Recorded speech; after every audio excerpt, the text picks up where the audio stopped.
So, I'm going to be going over the history of Zionism, Israel, Hebrew, the language, and Judaism, Jewish as a race. My opinion on the idea that the issue of Israel and Palestine is complicated.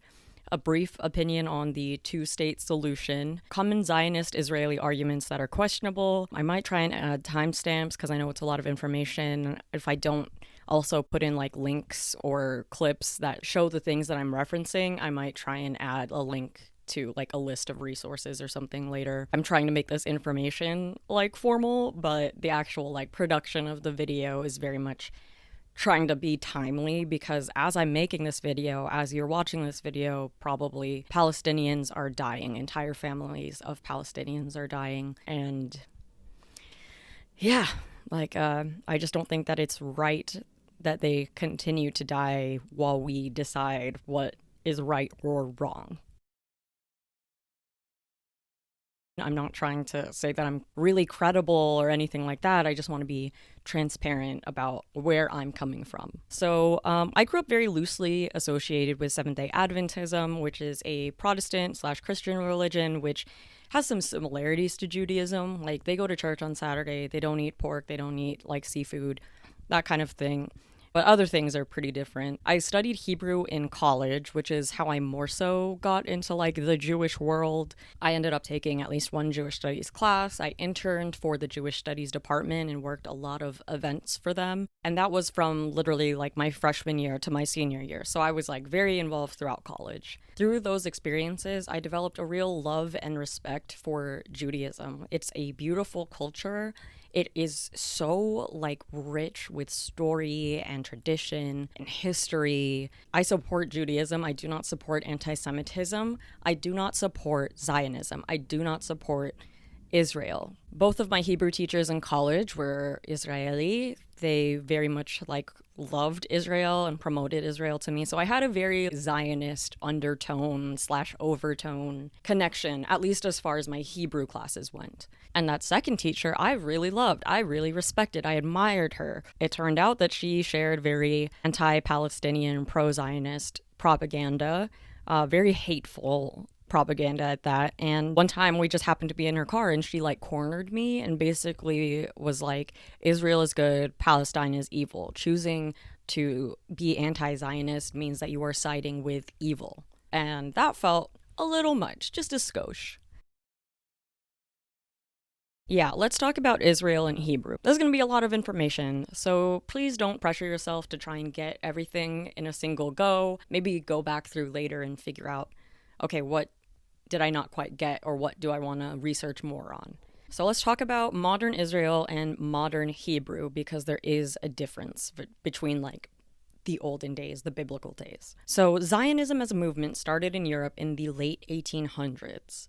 Some reasons for Zionism included anti-Semitic and exclusionary nationalist movements in Eastern Europe. And by exclusionary nationalist, basically, you people are not allowed to be part of this country. That's kind of the vibe of exclusionary nationalism. There was also a question of, okay, if we're not welcome here, where do we go? There is a factual history and a mythical biblical history of Jewish people being enslaved, persecuted, and expelled.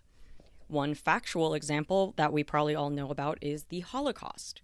A biblical example would be the enslavement and exodus, aka like mass leaving of Israelites from Egypt. And by mythical and biblical, I'm not saying that it didn't happen, just that it's a very important story in the foundations of Judaism, and there is some ambiguity as to which parts of that were actually real and which parts were like more so just telling stories over time. Just like in Christianity, we all kind of like have those things, right? There's also some question about the actual history of the existence of an ancient United Kingdom of Israel, multiple different kingdoms related to Israel that are all unified under the name United Kingdom of Israel. But there is agreed to have existed some kind of Kingdom of Israel in the specific area that is being debated at this point. In 1917, the British government made the Balfour Declaration. The basics of the Balfour Declaration are saying Jews have the right to be in the area that they are saying is Israel, aka take back land from Palestine because historically they believe it's theirs. By dictionary definition,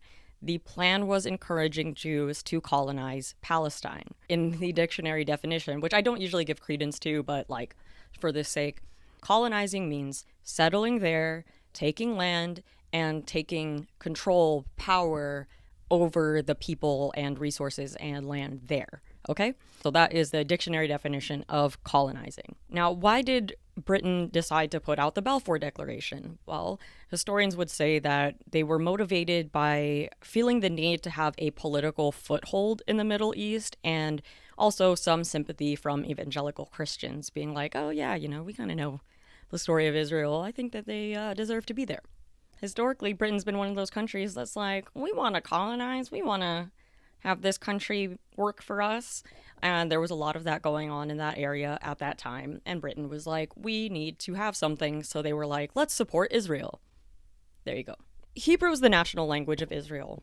It is actually modern Hebrew, which is different from biblical Hebrew. For a long time, Hebrew was considered a dead language, and it was only used when reading from or discussing religious texts. So basically, in the late 1800s, which is around the same time that Zionism was becoming a movement, this guy named Eliezer ben Yehuda made his family speak only Hebrew at home, and he didn't allow his kids, his son and his daughter, to be exposed to other languages in childhood. He was very, very determined for Hebrew to come back as like a daily spoken language. As part of the Committee of Hebrew Language, Ben Yehuda developed Biblical Hebrew into a language that could be used for modern time. So that meant making words for things that didn't exist in the time that the Torah was being written. Not everyone liked the idea of reviving Hebrew, because if you take a sacred biblical language, a holy language, and then you're like, we're going to use it to talk about whether my child went to the bathroom today, like, not everybody's going to love that, right? So there was some resistance at first against him bringing back this language. So that's late 1800s, early 1900s, right? I think a big timestamp that people think about is probably World War II and the Holocaust. So let's talk about that. By World War II, depending on what you call it, there was some immigration of Jews into Palestine or early colonization. Following World War II and the Holocaust, 1948 is a very big year. It is 3 years after the end of the Holocaust, and you might hear it cited by both Palestinians and Zionist Israelites. So by this point, colonization of Palestine has reached a point where there had been a civil war between Jews and Palestinians. Britain was like, ooh, not for me, but good luck, and then just like backed out. Because remember, Britain had been like, let's put Israel in Palestine. This is going to be cool. This is going to work out. This is part of advancing my political goals. The violence and the civil war that happened around 1947, 1948, it didn't come out of nowhere. It wasn't like they were all just living there kind of peacefully and then suddenly it became an issue. It has been an issue kind of this whole time.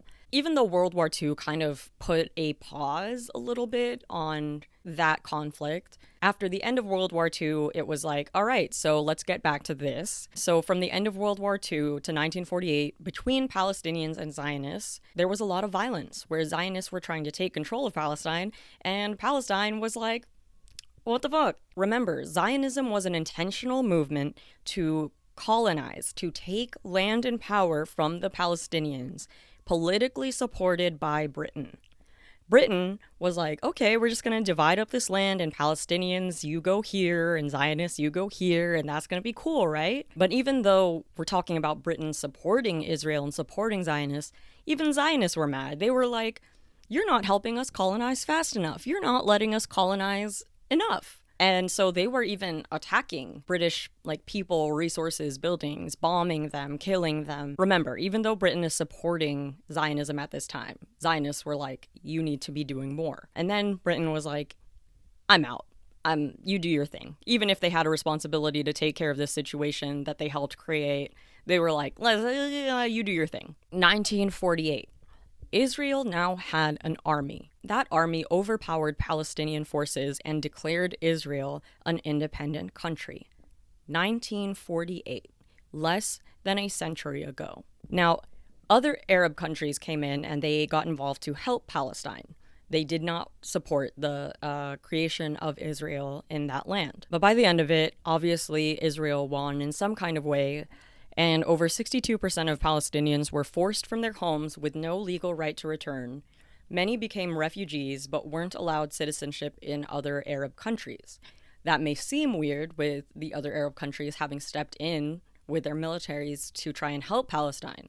But the reasoning behind this is that those countries said Palestinians should maintain Palestinian citizenship and identification to be like, hey, we have a right to this land. We are not, dead and gone. We are a real thing that still exists. They were supporting their right to go home, but that also meant that Palestinians were stuck in refugee camps of these other countries. Let's talk about colonization, apartheid, and genocide. They are very connected terms. They've been coming up a lot in this discussion, but people might feel like they need kind of like a refresher on like what we're actually talking about. When we talk about Israel colonizing Palestine, when we talk about it being an apartheid state, when we talk about, I want to say what right now is a genocide, but yeah. Anyway, I think it's been happening for a while. So, colonization. I've been talking about this a lot so far.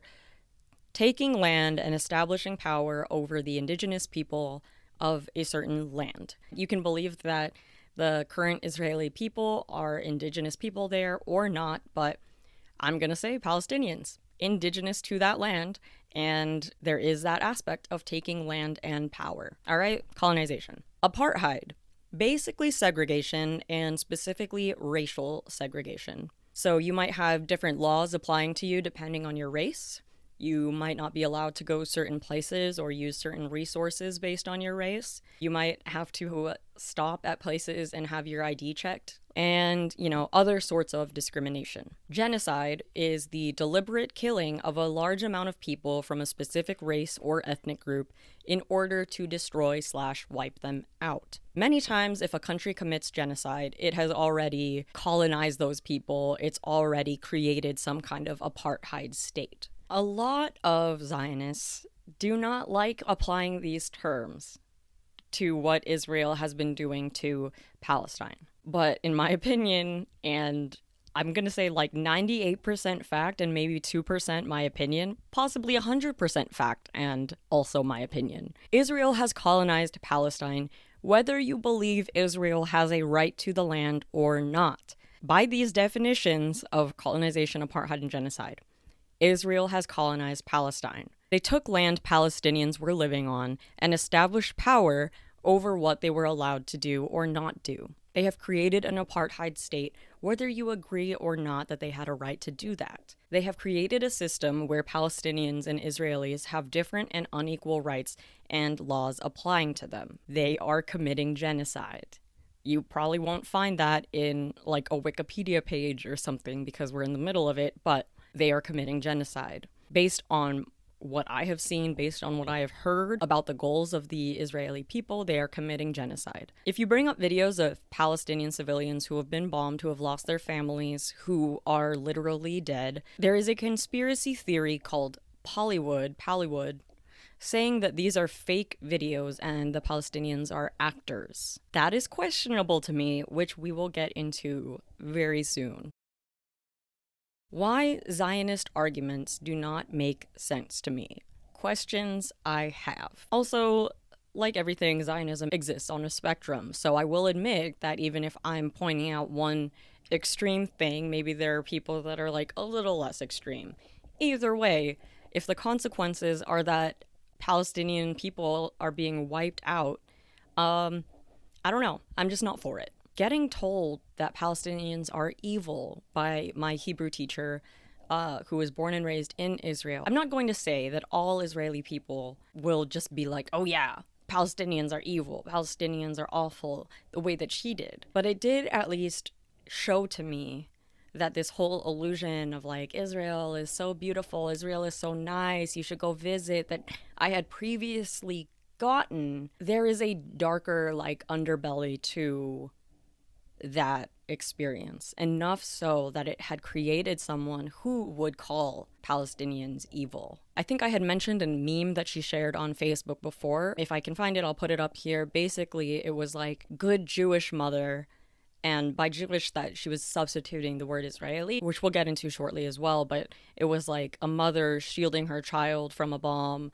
and then the good Arab mother was an Arab woman strapping a bomb to her child. That's a very, very extreme thing to just be sharing casually, publicly on Facebook. Later on, she apologized and said it's not in line with what she believes, but I'm like, pretty doubtful. I think she was just trying to save her job. We've also seen Israeli TikToks making fun of images of Palestinians suffering, making fun of children, making fun of people who are wounded, who are covered in the dust of buildings, who can't have water, who don't have electricity. I if you are saying that your country is suffering so much, it's just very hard when, like, these are images coming out of your country.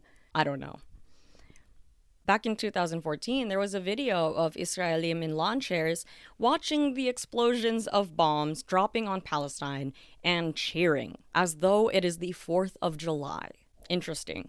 Interesting to me. And even if that is a small minority, and even if the Palestinian videos are fake, which I really find it hard to fake all of the videos that I've been seeing come out of there, I have some questions about some of the arguments that I've been hearing. So, Palestine rejected the two-state solution. My question about this, because people have been citing this, they're like, well, we offered them a two-state solution, but they turned it down. That really sucks, and that's their fault. If someone invaded your home, your country, and told you you had to leave, and you had to leave these homes that you had been in for how long, would you just be like, yeah, that's cool? Yeah, that's fine. Let me accept this colonization. If you bought a house and then the old owners of the house decided to come back and were like, yeah, we're gonna live here now, is that okay? Another question, is it not suspicious that they're claiming they need to bomb hospitals and schools? They need to bomb the hospitals and the schools because Hamas is hiding their bombs and weapons under there. Like, to me, it's very much giving, like, weapons of mass destruction, we must invade Iraq. Like, that's the vibe that I'm getting. I just also want to see, like, where is the proof?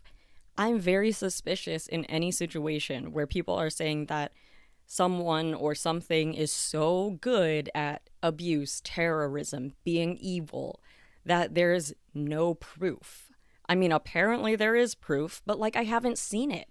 Where is it? Show me the definitive proof. If I get proof, then I'll be like, okay, you know? But so far, I'm really not seeing any of it. I also keep seeing people talking about how Israel has been so nice to give Palestinians water and electricity for free. Yeah, if someone moved you into your backyard and was living in your house, is it nice of them to give you anything in the backyard, to let you, like, have some water? Is that so nice?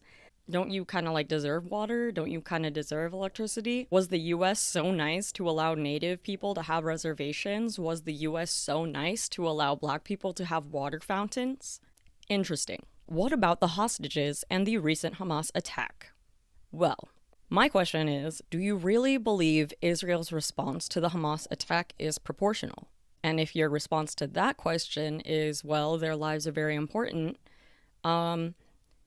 have you looked into the numbers of how many Palestinians versus Israelis have been killed in the war since 1948? How many Palestinian hostages or prisoners has Israel taken in this time? I'm just curious. Because if we're looking at those people, then what would be a proportional response for Palestinians to have? I'm not necessarily supporting the people dying, the people getting killed, the children getting killed in the attack from Hamas, but I am just saying, like, I've been seeing a lot of Zionists ignoring that aspect to only focus on the recent attack. A big argument for those of us goys, those of us, you know, who don't necessarily have that personal racial or religious tie to this situation, the idea that being anti-Israel is anti-Semitic or racist against Jews. My explanation of this might sound complicated, but I really feel like at the end of it, it's so simple. Let's just like name some things. Let's just say some things like facts. You can be Jewish and not Israeli.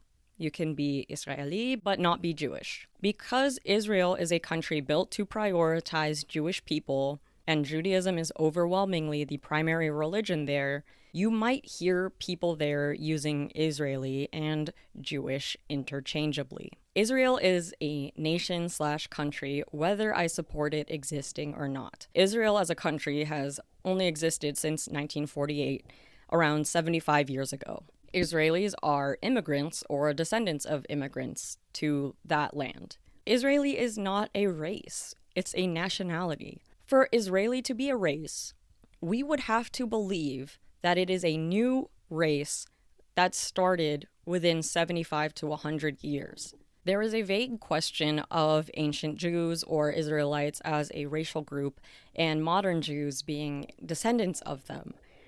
But there are also just so many questions around that, like how do you distinguish yourself if you convert to the religion of Judaism but not the race of Judaism? We can't trace Judaism through DNA. Also, the idea of separating people into racial categories based on physical features and DNA has been used traditionally for some very not okay things, like eugenics, which is mostly associated with the Holocaust. All right, we're gonna switch to my phone here because my camera ran out of battery, but going back to it. So, Israel is a country formed not really on the basis of race, but on the basis of religion. I think the strongest case you could make for why it's bad to be anti-Zionist is that you're discriminating against a religion. But then Zionists are like, this is our historical land, the land of the Israelites.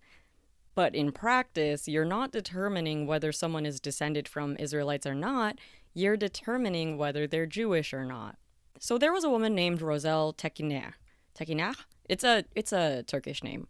She was a U.S. anthropologist who was a kid during the Great Depression. In 1973, she married Rabbi Elmer Berger.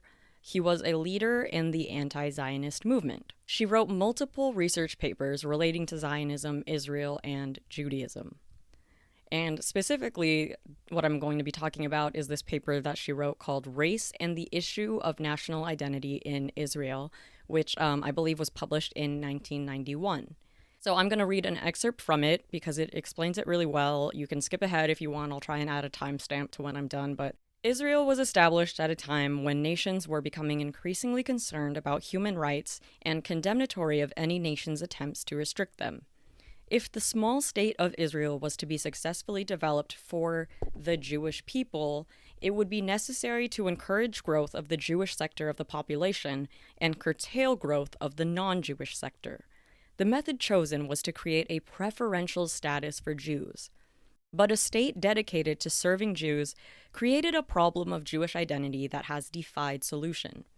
Those who unambiguously define themselves as Jews on the basis of religious belief have strong feelings of Jewishness, but secular Jews need something other than religion to strengthen self-identification with the Jewish people, a concept central to Zionist ideology.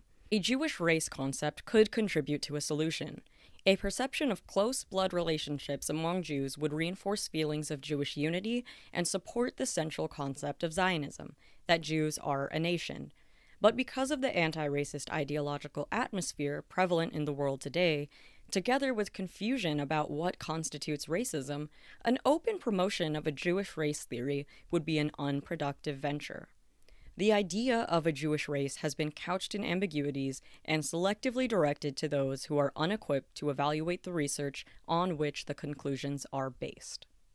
All right, so that was a section from her paper. If you didn't fully understand it, it's basically talking about how Israel has tried to kind of toe the line between being we're a race but we're also not, because being able to define themselves as a race had some benefits towards declaring that they have a right to be there and creating this feeling of unity. But in practice, it's just kind of what is this really? This isn't really anything. Israel propaganda. Let's talk about that. weaponizing ambiguity and disrespecting the victims of the Holocaust. It kind of does seem impossible that a people that went through genocide would later commit genocide against other people. But is it actually impossible? Is it actually true that if your people undergo genocide, something shifts so that now it is impossible for your people to commit genocide against others? Does being a victim of abuse make it so that it's impossible for you to abuse other people? To believe in the idea that being anti-Israel is anti-Semitic, you have to believe in Zionism. Because Zionism believes that the state of Israel is necessary and fundamental to the Jewish people, and therefore not having Israel would be taking away something that is necessary and fundamental to the Jewish people. And Zionists are happy to have non-Jews doubt themselves and hesitate to call out Israel's actions against Palestinians. They are happy to have non-Jews believe that the issue is complicated and that there's a possibility that if they criticize Israel and support Palestine, that they're being anti-Semitic. This works very well for Zionism. This works very well for Israel. But for me, almost everything in the Israel-Palestine conflict can be understood through other historical examples. Literally, the only thing that is complicated is trying to go through the mental hoops of understanding how Israeli is a race and Jewish is the Israeli race, but Jewish is a religion, and how do you just create a race by a bunch of people moving to the same place less than a century ago? When you think about that little bit, even that is actually not that complicated. It's actually very simple. Israel will have the world believing that the issue is complicated so we can shut up, look away, and not get involved. They can continue to make deals with rich people, powerful people, and countries to fund their destruction of Palestine and Palestinians, their genocide of Palestinians. This is basically Obi-Wan in Star Wars going, "These aren't the droids you're looking for," except instead of droids, Obi-Wan is hiding genocide in plain sight. That is the outside world propaganda. But inside that world, you'll find that there is a very open, dehumanizing, hostile attitude toward Palestinians.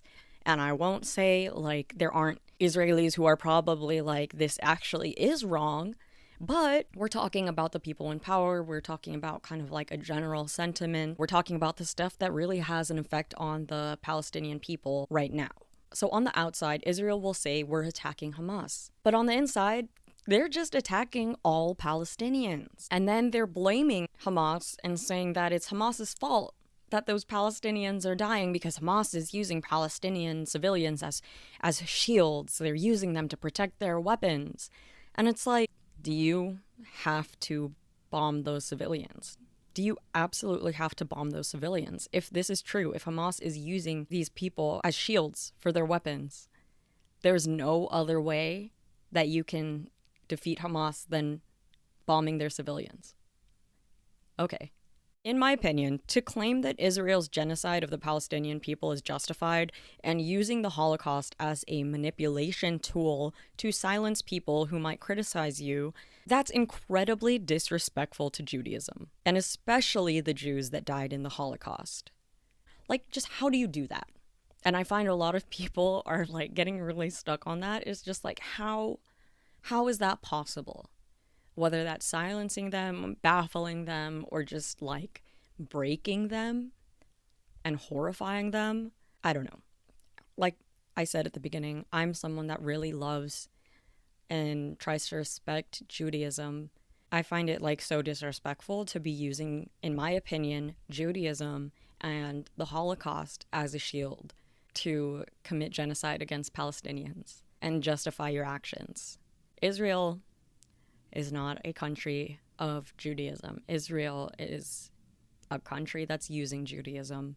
And it's like really crazy to me when I hear people be like, oh yeah, Israel, Israel's independence. To declare independence, you kind of have to have not had independence, but it's just like independence from what though? Like, yeah, Britain was like, we're in charge of Israel, or like Palestine was like, you don't really have a right to be here. But it's like, it just feels very, very, very different from other countries proclaiming independence. And this is a very recent thing.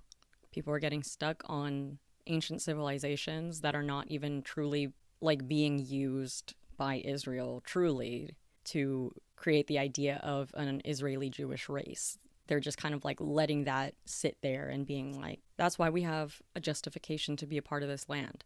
And meanwhile, Palestinians are dying. But you know what? Let me tell you something. Genocide is never okay. Genocide is never okay. And that's basically what all of this comes down to. So I tried to share some facts today. I tried to share some history today, bring up some questions on the logic of Zionism that I've been seeing so far. But what it really comes down to me, is that genocide is never okay. No matter how much you love your people, if they are committing genocide, is that okay? Is that okay?